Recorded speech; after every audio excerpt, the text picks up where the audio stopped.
I normally leave the video into Northern-Nat, but occasionally Grumpy John has to go to YouTube to find something to realise how he needs to fix his bike. So I like to do quick hits and share the knowledge that I've had to go through the pain barrier of doing because I couldn't find it myself. All I'm going to do is put a 12 volt USB supply into the Kawasaki Versys. It's a 650, but I'm guessing it's probably the same or similar to the 1000.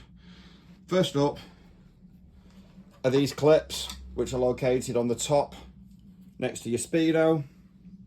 If you can see these, that's what you see at the front. Don't be tempted to get underneath and start popping them up like that. It doesn't work. What you need to do is you need to push down.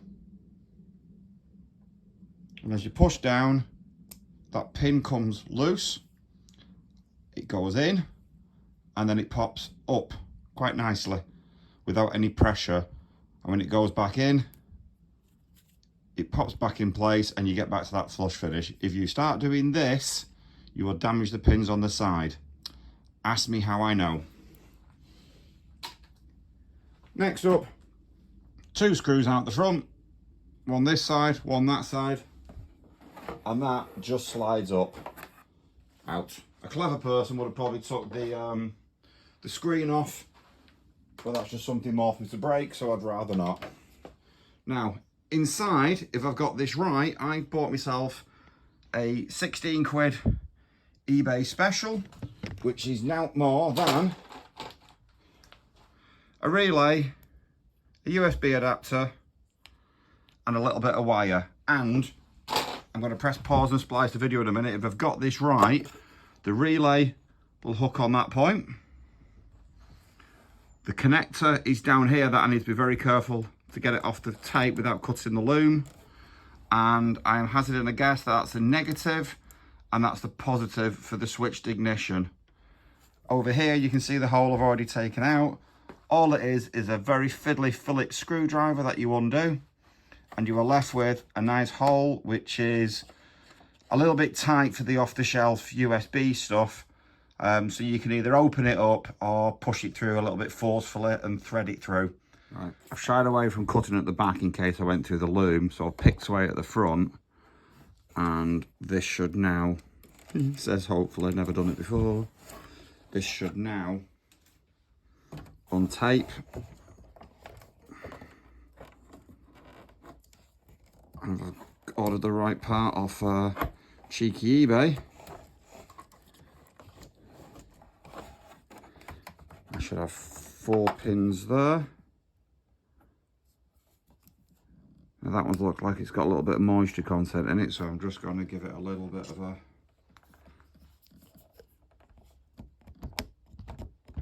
scrape off. If you see green in your electrical connections, it means it's got some oxidization, which isn't going to do the joint any favours. So I'll just give that a little bit of a clean off. And because my dad was an electrician, I've still got some electrical solvent cleaner. So don't spray anything else other than electrical solvent cleaner in there because it won't do the job. Now this is an if, and it's a big if. You can see the shape, the little indent here, there's a clip there. My hope is that should just clip. Now what I am regretting is not testing that for a positive and negative beforehand, but hey, I've done it now. I'm clipping it into the right place. Now incidentally, I did see these Kawasaki ones from Kawasaki on eBay as used parts, which were about 25 quid. So, alright, this is a bit of a snug fit, but for the saving, I'll take it because I'm a cheapskate. Right, I'll do that next. Oh, yep, it's not quite going on yet. I might need to measure. I'm not sure if those are going through the width of that. I'll have a quick measure with my calipers, but either way, I can stretch it a little bit. I'll file that down. Like I say, the actual kit from Kawasaki versus the eBay, the price savings worth doing. Right, I'm going to do the same now with the Stanley knife blade on this, which I think is the positive and negative. Actually, before I do that, I'm just going to get the electrics out and just test using my trusty multimeter, which is completely out of focus. I'm just going to try and test if that gives me a positive and negative. So volts,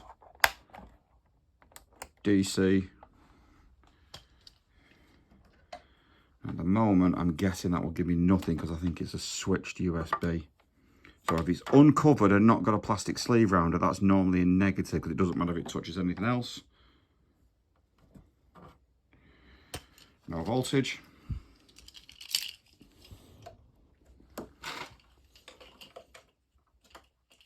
Key in the ignition.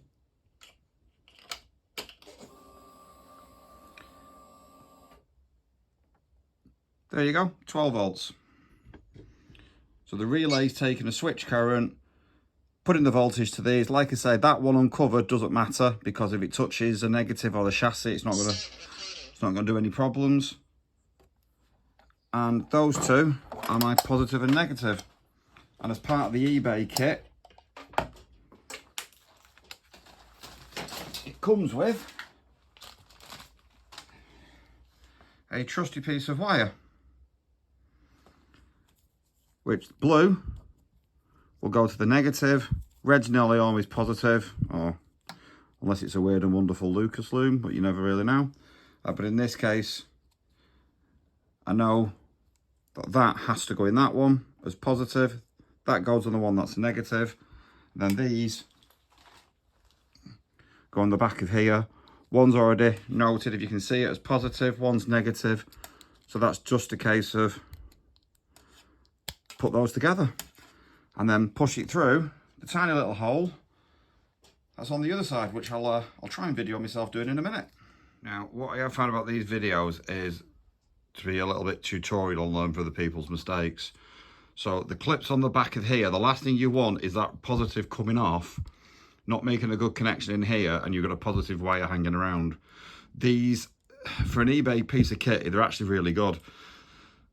The issue I had when I tried putting that in first is I couldn't get my hands into the void to push these on suitably. So what I'm going to do it this way around is I'm actually going to put the connectors on this way, feed the connectors through the hole, and then try and tease that through. So as you can tell, it's pretty damn tight. I'm going to have to literally thread it all the way through. Just a little one for you to do. One of my pet hates. I'm more of a classic car, kit car builder, and when we take the bikes and the cars in for SVA tests, we can't have exposed single insulated. Everything's got to be double insulated. So just something that's been drilled into me is whenever I've got a single insulated cable that can rub against metal, I always double insulate it. And people like Lidl and Aldi do these little heat shrink kits. They're normally about £4. All you do is you put them on and literally get your lighter and heat it to shrink it. And what that'll do, that'll stop any exposed positive wires. And even though they've got it here, but anything loose like this, I'm going to put some insulating, double insulating on that as well.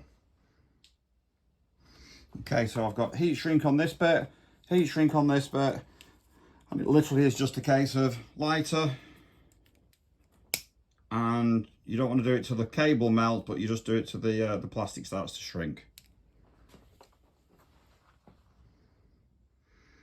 Now, one thing I have noticed is the negative terminal on the eBay kit is quite tight, so the positive bullet is going into it. On this side, it's a little bit loose. So inside here, all I'm doing is very gently pinching up the electrical connector. You can't really see it, I don't think, but just pinching up. Don't go too hard. You can always tighten it again afterwards. Untighten it is a bit harder to do. It just makes it hard to get the bullet in.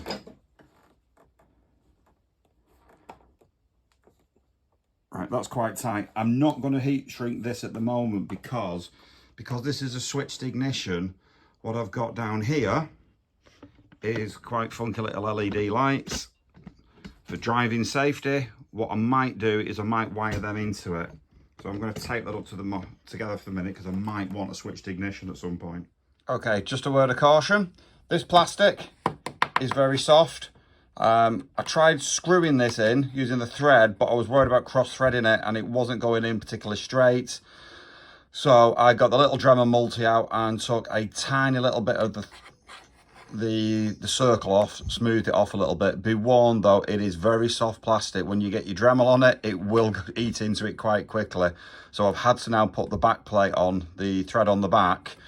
Once it's tightened up, just make sure it's horizontal. But remember, like me, you're probably doing it on an axle stand, so your bike's at an angle. So you need to try and get it upright and work out. And if I've done this right, he says hopefully, if I turn the ignition on, yay, I now get USB switched ignition. Right, thanks for watching Grumpy John. However, this is going to be on Northern-Nat's channel because she's the YouTuber and the vlogger. What am I supposed to shout now? Oh, start recording. No, not start recording. Click and subscribe, as she always says. Bye-bye.